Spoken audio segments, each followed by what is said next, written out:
Get ready, football fans, because Manchester United are going to the top under Erik Ten Hag. Now, this is a quick video I wanted to make about Erik Ten Hag's new tactics for the 23-24 season. But first, before we get into the video, make sure you leave a like, subscribe if you're new, and leave a comment on the video.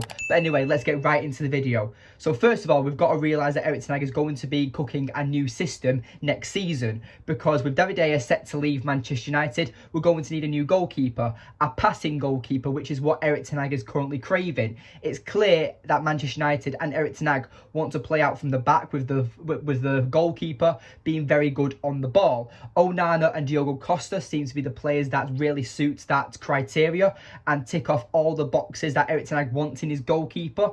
So are we making a massive gamble with this? I'm not too sure. I like all the keepers, David De Gea, ONANA and Diogo Costa. They all have amazing traits. David De Gea for me is the best shot stopper out of all three of them. But when it comes to distribution, coming for crosses, ONANA and Diogo Costa do edge David De Gea. So it's kind of, do you want to receive better quality in a certain department and take a downgrade? For me, it's a bit up in the air, but it's clear that Erik Ten Hag is going to want a new system. So the way I'm looking at it is that obviously we've seen that Erik Ten Hag, he likes to go attacking with his fullbacks. He wants his fullbacks running up and down that wing all game long. That obviously then being Luke Shaw, Malacia, Diogo Dalot and Wan-Bissaka. And the centre-halves, whether it's Lindelof, Varane, Martinez or Harry Maguire, or a new target maybe like Kim Min-jae or someone else, he wants them to stay back, spread out wide and be very comfortable when we're going forward. So we need to think that what Erik Ten Hag's new system is going to be like. And it's pretty clear that he wants the back two to stay back and push up the field and stay around the halfway line, because Erik Ten Hag wants to have 70% possession per game. He wants to have at least 20 shots on goal per game. He wants to dominate the field. And with this formation that I think he's going to try and cook this season, I personally feel like it's going to work. But we need perfect players in them departments. And the targets that Erik Ten Hag is setting and the targets that Erik Ten Hag is craving for Manchester United, you can see what he's trying to build here.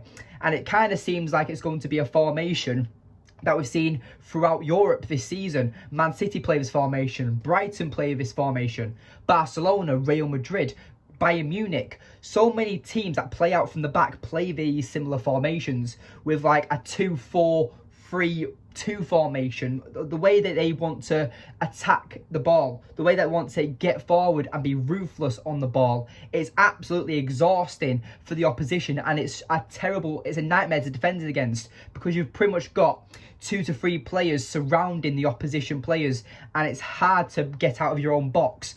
And that's how ruthless and dominant and aggressive Erik Ten Hag wants his players to be. And I personally feel like with players like the possible new goalkeeper, players like Mason Mount, possibly Hojlund or Kim Min-jae, plus other targets we're not even linked to yet that probably are still on Erik Ten Hag's radar, I personally feel like that Erik Ten Hag knows exactly what he's doing, and with these new tactics, he's going to want to inform certain players. He's going to have certain instructions for players to absolutely be brilliant and get the best out of them almost and unlock a new form. Marcus Rashford, I personally feel like, is going to be a member of this new formation, because Marcus Rashford is obviously very clear of how successful he's been under Erik Ten Hag's first season at Manchester United manager. I personally feel like with Marcus Rashford, he's also set to receive a new contract of £375,000 a week, which is David De Gea's current contract. So that if David De Gea does leave, then Marcus Rashford will then be the highest paid player at the club. And I do think Marcus Rashford, it has had a very good season, but I do think that that wage is way too big for him. I was under the impression that Erik Ten Hag was supposed to be lowering the wages to help with our FFP. But with Marcus Rashford, he is deserving of a new contract, and we do need to get him on a long-term contract. But I think he's only on about £200,000 a week. Nearly doubling his salary is absolutely bonkers after only having one good season. And he hasn't even been world-class all season. He had that very good period of time between just before the World Cup until about February to March time. But at the start of the season, he wasn't good. He was linked to PSG and was linked to move away from Manchester United. And with the injuries he suffered with at the end of the season, he didn't get the end to the season that he wanted. But still, getting over 40 goal contributions in all competitions this season is absolutely exceptional. Getting 30 goals and about 11 assists, I think it was. Marcus Rashford has proved to everyone that he is definitely wants to stay at Manchester United. He's definitely up for Erik Ten Hag's tactics, and Marcus Rashford is probably going to lead the front line for Erik Ten Hag's Red Army if we don't get a striker. And this is where it leads to Alejandro Garnacho. With Alejandro Garnacho having an amazing breakthrough season under Erik Ten Hag's first season as well, is Alejandro Garnacho going to adapt and learn under this new system of Erik Ten Hag? And I personally feel like yes, because Garnacho is only going to get better and better and better in my opinion.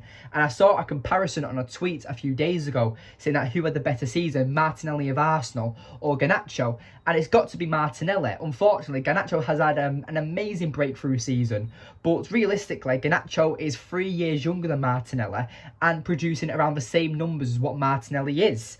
And I personally feel like that with Garnacho, that injury that he received in the Southampton game, I personally feel like that took his development back and halted it majorly because he was full of confidence. His ego was through the roof.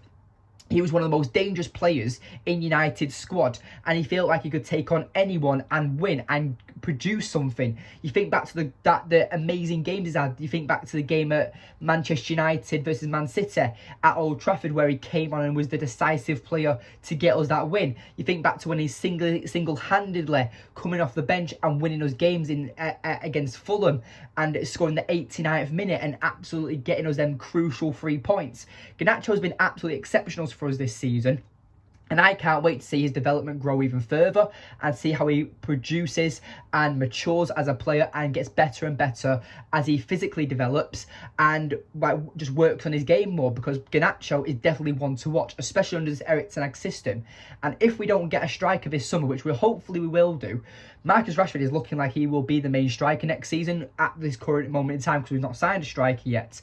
So that left space is going to be free. And I personally feel like Jadon Sancho isn't cut out for that position. I don't think Amad Diallo or Alanga's going to cut out for that position. So it's got to be Alejandro Garnacho if we don't sign a winger.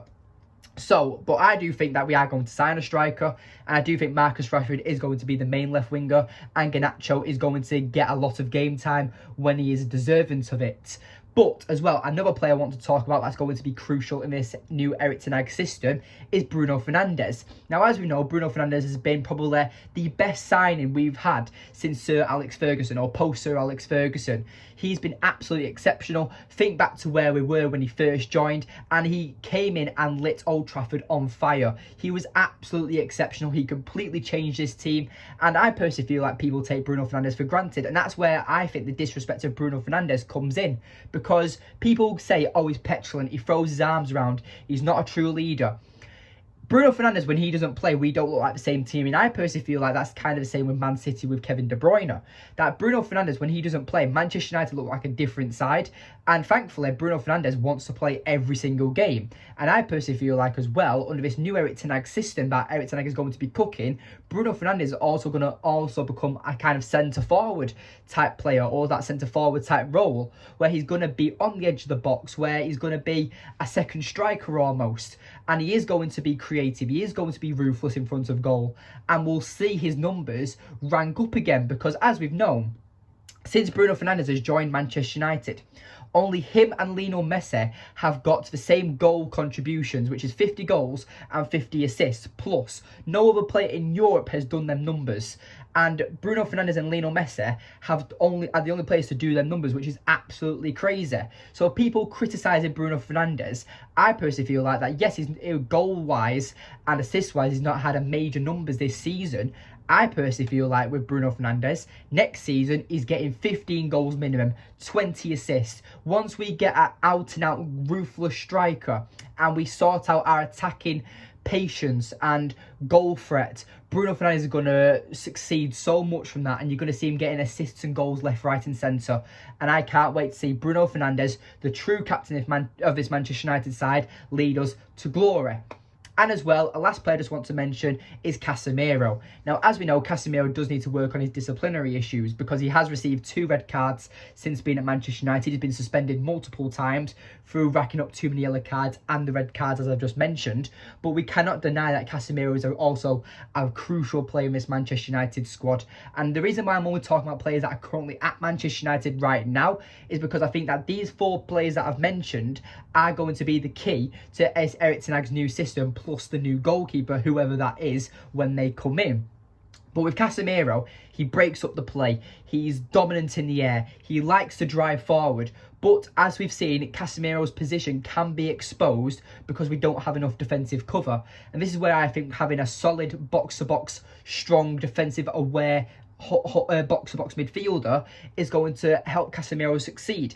And this is where, for me, the most important positions that we need to sign this summer is a defensive midfielder or a very good all-rounded box-to-box midfielder, a striker and a goalkeeper.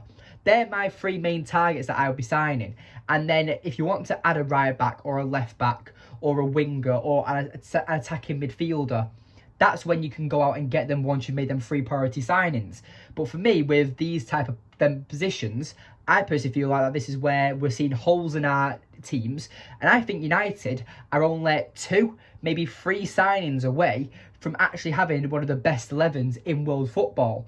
And obviously the squad-wise, that's where United need to improve on. Because once we've got that solid first 11, and we've nailed down what our perfect starting 11 is, then we can start building our bench up. And this is where we can start building and bringing good players off the bench instead of relying on the likes of Garnacho to make something, or relying on a lone player like Weghorst to try and do something when he's clearly not good enough. Once Manchester United start to get the investment we need and we start incorporating and bringing in better players, United are obviously going to get a lot better. And under Erik Ten Hag, I can only see it going up and up and up like Apple stocks.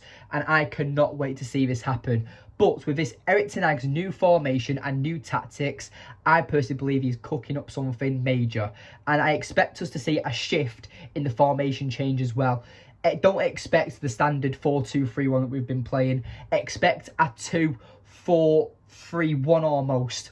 Or a 2-4-2-2 or something. Formations where we are absolutely dominant and we're putting our oppositions on the back foot because we are so aggressive and relentless in the press and attack, and we're scoring 2 to 3 to 4 goals a match against teams that just can't deal with that relentlessness. So I personally feel like with Erik Ten Hag, he's cooking up something major. And unfortunately, with the process of the Manchester United sale and the Glazers, it's only going to halt that progress. And obviously, we've got to remember the message. Glazers out is all we've got to remember. So I've been Dan. Thank you for watching. Make sure you like and subscribe and comment if you are new. But honestly, everyone, thank you for watching this video. And I'll see you very, very soon. Goodbye.